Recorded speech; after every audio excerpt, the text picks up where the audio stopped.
Okay. I know what the fuck this is. It's motherfucking invasion. Green Lane, Santana. He was a red bandana. Come on. Dipset, Joel Santana, man. I mean, I'm drowning you niggas out there. I swear. With this shit. Hey! You niggas know me. Assassin's Creed could easily have been one of the best games of 2007. It is, without question, impressive on several fronts.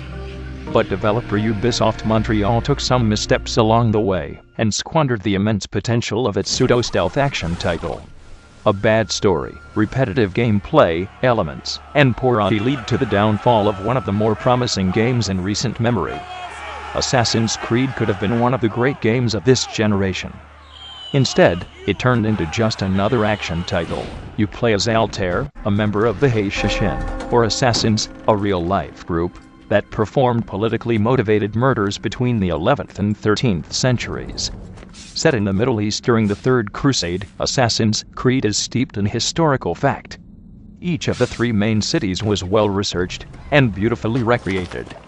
The 9 men Altair is charged with dispatching did, in fact, all die or disappear around the time the game takes place. The attention paid to creating an accurate representation of Jerusalem, Acre, and Damascus is commendable. Were it not for the anomalies that flitter around characters, you would have little reason to ever question that this is indeed what these cities and people looked like centuries ago. Though Assassin's Creed is an action game, the story plays a considerable role from start to finish. This is a story-heavy title, which proves a detriment in the long run. There is a major twist in the Assassin story, the kind that, if it hasn't already been spoiled for you on the internet, would likely blow the lid covering your brain. That is if this big twist were revealed towards the end of the story and not in the first 5 minutes. Ubisoft's decision to introduce the only major surprise just a few minutes into Assassin's Creed proves costly. Imagine if you were watching The Sixth Sense and 10 minutes in the movie told you Bruce Willis is a ghost.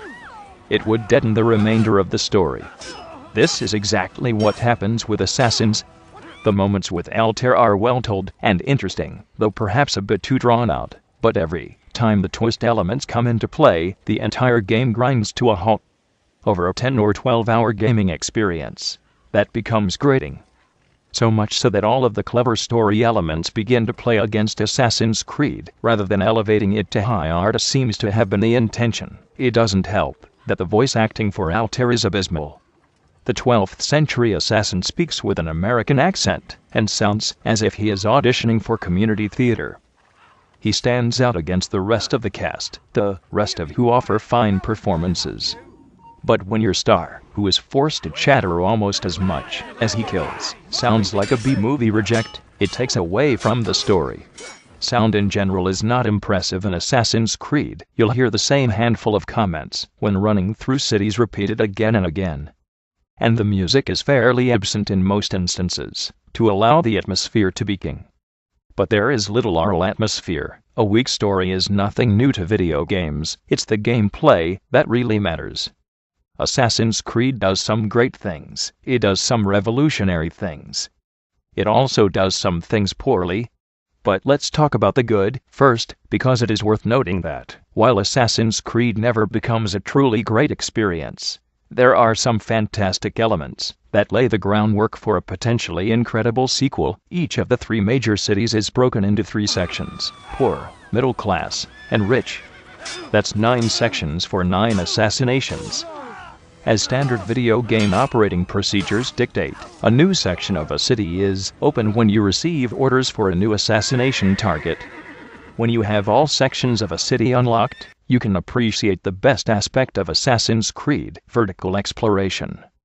The lengthy load times for levels, upwards of 5 minutes at some points, is forgivable considering that once in-game you can run from one end of Jerusalem to the other and from depths of the darkest alley to the tip-top of the highest building. Controls for Assassin's Creed are unique. You are more or less a puppeteer with each face button representing a different part of Altair's body, head, arms and feet. If you want to look around, you use the head button. If you want to use your sword, it will be with your right hand. And to leap from building to building, You use the button controlling your legs. The context-sensitive actions can be modified by holding down a trigger to switch from stealth mode to high-profile mode.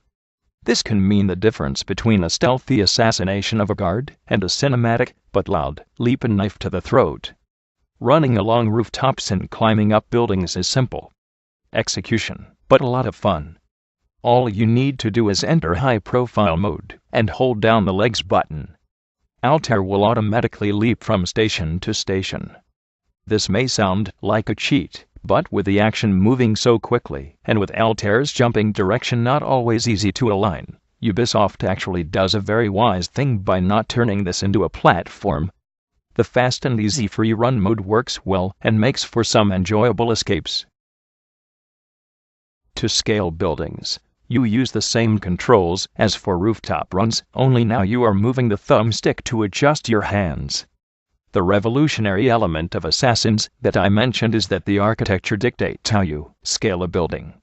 You must think like a rock climber, looking for cracks and wall ornaments that offer a good foothold.